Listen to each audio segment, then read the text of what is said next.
पश्चिम Asia में बिगड़े हालातों की वजह से भारत की तेल सप्लाई भी डामाडोल हो गई। कच्चा तेल भारत की इस वक्त की सबसे बड़ी जरूरत बन गया। ऐसे में वॉशिंगटन की तरफ से एक बड़ा ऑफर आया। अमेरिकी विदेश मंत्री मार्को रूबियो ने मीडिया के सामने आकर एक ऐलान कर दिया कि भारत को जितना तेल चाहिए अमेरिका देने को तैयार है। नमस्कार, मैं हूं आशीष त्रिपाठी आपके साथ, और इस बड़े बयान के बाद दावा यह किया जा रहा है कि बहुत जल्द भारत को स्ट्रेट ऑफ होर्मुज वाले एरिया से आने वाले तेल टैंकर्स पर निर्भर नहीं रहना पड़ेगा। जबकि अमेरिका पल में तूला पल में माशा, कब रंग बदल दे कुछ नहीं पता। तो अमेरिकी विदेश मंत्री मार्को रूबियो के मीडिया के सामने आकर किए गए इस ऐलान का क्या ही औचित्य माना जाए, इसको समझने की कोशिश करते हैं। दरअसल उनका कहना यह है कि अमेरिका भारत को तेल देने को तैयार है। उन्होंने यह भी स्पष्ट किया कि भारत के दरवाजे पर इस वक्त दुनिया की सबसे बड़ी ऑयल डील आकर खड़ी होने वाली है।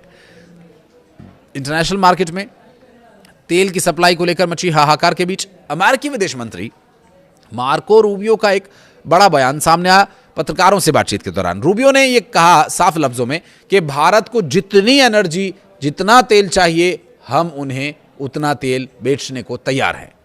रूबियो ने आगे कहा कि इस वक्त अमेरिका का तेल उत्पादन और एक्सपोर्ट अपने इतिहास के सबसे ऊंचे स्तर पर है। यही तो वो चाहते थे, स्ट्रेट ऑफ होर्मुज बंद हो तो वो अपना तेल बेचें। यानी अमेरिका के पास तेल का भंडार है और वो इसका सबसे बड़ा हिस्सा अपने सबसे भरोसेमंद दोस्त होने का दावा करने वाले भारत को देना चाहता है। दावा अमेरिका का है, भारत का नहीं। भारत तो सबके साथ एक समान है, दोस्त वो भारत को कहते हैं।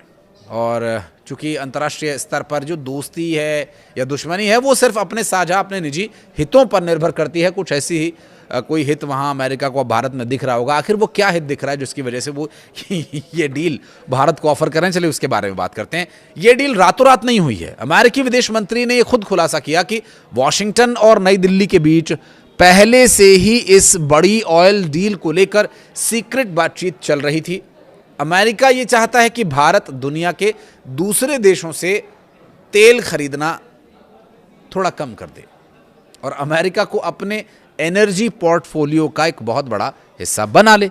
अमेरिका इस बात को बहुत अच्छी तरह से जानता है कि भारत की अर्थव्यवस्था दुनिया की सबसे तेजी से बढ़ती अर्थव्यवस्थाओं में से एक है। इसलिए जो देश भारत की ऊर्जा जरूरतों को पूरा करेगा वो तो मालामाल हो ही जाएगा।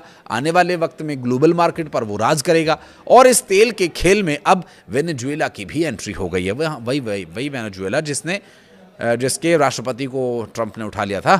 वेनेजुएला के पास दुनिया का सबसे बड़ा तेल भंडार माना जाता है। मार्को रूबियो ने बताया कि वेनेजुएला के अंतरिम राष्ट्रपति डेल्सी रोड्रिगेज अगले हफ्ते खुद भारत की यात्रा पर आ रहे हैं और ऐसे में अमेरिका इस दौरे को लेकर बेहद उत्साहित है, क्योंकि अमेरिका खुद भारत का वेनेजुएला से सस्ता तेल दिलाने में मध्यस्थता कर रहा है। अगर ये तिकड़ी कामयाब हो गई तो तेल के दाम गिर सकते हैं। रूबियो ने कहा कि भारत के साथ काम करने के लिए हमारे पास बहुत सी बातें हैं, बहुत सी चीज़ें हैं। वो हमारे एक महान सहयोगी हैं और एक बेहतरीन पार्टनर। हम उनके साथ मिलकर बहुत सारा अच्छा काम कर रहे हैं। अमेरिकी विदेश मंत्री खुद भारत के दौरे को लेकर बेहद खुश नजर आ रहे हैं, क्योंकि उन्हें ये मालूम है कि भारत के साथ रिश्ते अमेरिका के लिए कितने महत्वपूर्ण हैं। वेनेजुएला का जो बड़ा तेल भंडार है इस वक्त सीधे तौर पर तो अमेरिका का ही उस पर नियंत्रण है। भारत अपने देश की 140 करोड़ से ज़्यादा की जनता के हित को ध्यान में रखते हुए किसी भी देश के साथ बातचीत और किसी भी देश के साथ कूटनीतिक, किसी भी देश के साथ रणनीतिक व्यवहार उसी आधार पर करता है और करता रहेगा।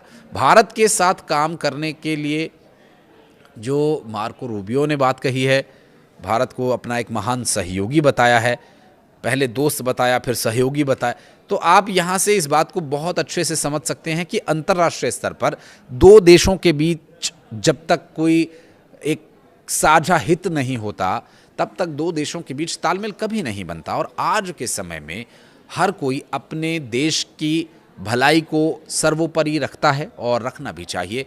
भारत भी उसी तरह से बात को ध्यान में रखते हुए पहली जो प्रायोरिटी है वो ऊर्जा संकट को ख़त्म करने की है, जिसमें काफ़ी हद तक लगाम तो लग चुकी है। लेकिन भारत को मल्टीपल रास्तों से तेल आयात करना होता है, बहुत सारे रास्ते अलग अलग तरीके से।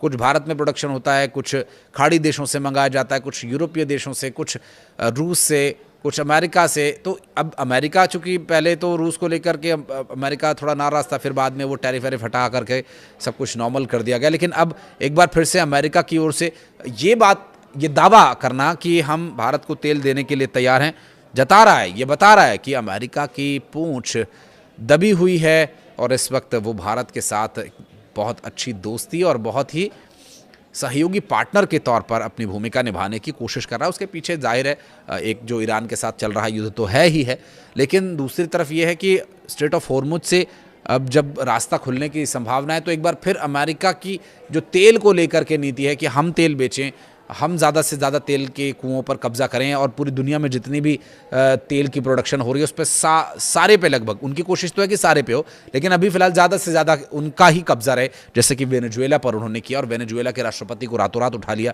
आरोप लगा करके कि वो नशे का व्यापार कर रहे हैं और पता नहीं क्या क्या। बहरहाल उसकी जाँच चल रही है, वो एक तरफा मामला, हमें उसमें नहीं पड़ना, हमें ये देखना है कि हमारा भारत का हित क्या है। अगर अमेरिका भारत के साथ ये डील फाइनल करता है और जिस तरह से मार्को रूबियो कह रहे हैं अगर उस पर कायम रहते हैं, तो जाहिर है कि भारत के लिए ये एक अच्छी खबर होगी, जिससे न सिर्फ भारत के लिए तेल की उपलब्धता बेहतर तरीके से होगी, बल्कि तेल की कीमतों में भी गिरावट आने की संभावना है। अभी जो पेट्रोल डीजल के दाम बढ़े तो क्या उसमें उसे रोल बैक किया जाएगा अगर ये डील होती है, क्योंकि अभी तक कुछ फाइनल नहीं हुआ है। ये सिर्फ मार्को रूबियो का मीडिया को दिया गया बयान, और मीडिया में दिया गया बयान और उस पर अमल करना, ये दो अलग अलग बातें हैं। अभी क्योंकि डोनाल्ड ट्रंप का आपको पता ही है चिर परिचित अंदाज है, पल में तोला पल में माशा, अभी महान दोस्त बता रहे हैं, अभी थोड़ी देर बाद वो क्या कहने लगे कुछ नहीं पता, तो हो सकता है टैरिफ भी लगा दें। तो अभी कुछ, जब तक कोई कॉन्क्रीट डील नहीं हो जाती तब तक कुछ भी कहना इस बारे में थोड़ा जल्दबाजी होगा, लेकिन हम किसी जल्दबाजी में नहीं हैं। हम विस्तार पूर्वक इसी तरह से आपके पास रिपोर्ट्स लेकर आते रहेंगे और इस पूरे वीडियो के बारे में आप ज़रूर अपनी राय कमेंट सेक्शन में दीजिएगा कि क्या भारत जो कि अपने ऊर्जा की जो आवश्यकता है उसे पूरा करने के लिए अमेरिका के साथ यदि हाथ मिलाता है तो ये भारत के लिए फ़ायदे का सौदा होगा या नहीं होगा। आपकी समझ इस बारे में क्या कहती है, कुछ कहना चाहे तो वो भी बताइएगा। लेकिन इस वक्त वेनेजुएला में तेल बहुत है, इसमें कोई दो राय नहीं है, और उसका अमेरिका का उस पर नियंत्रण है, इसमें भी कहना कोई गलत नहीं होगा, क्योंकि वहाँ जो व्यक्ति उन्होंने राष्ट्रपति, कार्यवाहक राष्ट्रपति के रूप में बिठाया वो कोई और नहीं, उन्हीं का अपना आदमी है जो उनकी हाँ में हाँ मिला रहा है, क्योंकि उससे वहाँ वेनेजुएला की कुर्सी मिल गई है और यहाँ इन्हें तेल ही तेल मिल गया है। और तेल का खेल इस वक्त सबसे महत्वपूर्ण है, जिसके पास तेल है उसी का सारा खेल है। नमस्कार। इस बड़े बयान के बाद दावा ये किया जा रहा है कि बहुत जल्द भारत को स्ट्रेट ऑफ हॉर्मुज वाले एरिया से आने वाले तेल टैंकर्स पर निर्भर नहीं रहना पड़ेगा, जबकि अमेरिका पल में तूला पल में माशा, कब रंग बदल दे कुछ नहीं पता। तो अमेरिकी विदेश मंत्री मार्को रूबियो के मीडिया के सामने आकर किए गए इस ऐलान का क्या ही औचित्य माना जाए, इसको समझने की कोशिश करते हैं। दरअसल उनका कहना यह है कि अमेरिका भारत को तेल देने को तैयार है। उन्होंने ये भी स्पष्ट किया कि भारत के दरवाजे पर इस वक्त दुनिया की सबसे बड़ी ऑयल डील आकर खड़ी होने वाली है। इंटरनेशनल मार्केट में तेल की सप्लाई को लेकर मची हाहाकार के बीच अमेरिकी विदेश मंत्री मार्को रूबियो का एक बड़ा बयान सामने आया। पत्रकारों से बातचीत के दौरान रूबियो ने यह कहा साफ लफ्जों में कि भारत को जितनी एनर्जी, जितना तेल चाहिए, हम उन्हें उतना तेल बेचने को तैयार हैं। रूबियो ने आगे कहा कि इस वक्त अमेरिका का तेल उत्पादन और एक्सपोर्ट अपने इतिहास के सबसे ऊंचे स्तर पर है। यही तो वो चाहते थे, स्ट्रेट ऑफ हॉर्मुज बंद हो तो वो अपना तेल बेचें। यानी अमेरिका के पास तेल का भंडार है और वो इसका सबसे बड़ा हिस्सा अपने सबसे भरोसेमंद दोस्त होने का दावा करने वाले भारत को देना चाहता है। दावा अमेरिका का है, भारत का नहीं। भारत तो सबके साथ एक समान है, दोस्त वो भारत को कहते हैं। और चूंकि अंतर्राष्ट्रीय स्तर पर जो दोस्ती है या दुश्मनी है वो सिर्फ अपने साझा, अपने निजी हितों पर निर्भर करती है। कुछ ऐसी ही कोई हित वहाँ अमेरिका को भारत में दिख रहा होगा। आखिर वो क्या हित दिख रहा है जिसकी वजह से वो ये डील भारत को ऑफर करें? चलिए उसके बारे में बात करते हैं। ये डील रातों रात नहीं हुई है। अमेरिकी विदेश मंत्री ने ये खुद खुलासा किया कि वॉशिंगटन और नई दिल्ली के बीच पहले से ही इस बड़ी ऑयल डील को लेकर सीक्रेट बातचीत चल रही थी। अमेरिका ये चाहता है कि भारत दुनिया के दूसरे देशों से तेल खरीदना थोड़ा कम कर दे और अमेरिका को अपने एनर्जी पोर्टफोलियो का एक बहुत बड़ा हिस्सा बना ले। अमेरिका इस बात को बहुत अच्छी तरह से जानता है कि भारत की अर्थव्यवस्था दुनिया की सबसे तेजी से बढ़ती अर्थव्यवस्थाओं में से एक है। इसलिए जो देश भारत की ऊर्जा जरूरतों को पूरा करेगा वो तो मालामाल हो ही जाएगा। आने वाले वक्त में ग्लोबल मार्केट पर वो राज करेगा। और इस तेल के खेल में अब वेनेजुएला की भी एंट्री हो गई है। वही वेनेजुएला जिसके राष्ट्रपति को ट्रंप ने उठा लिया था।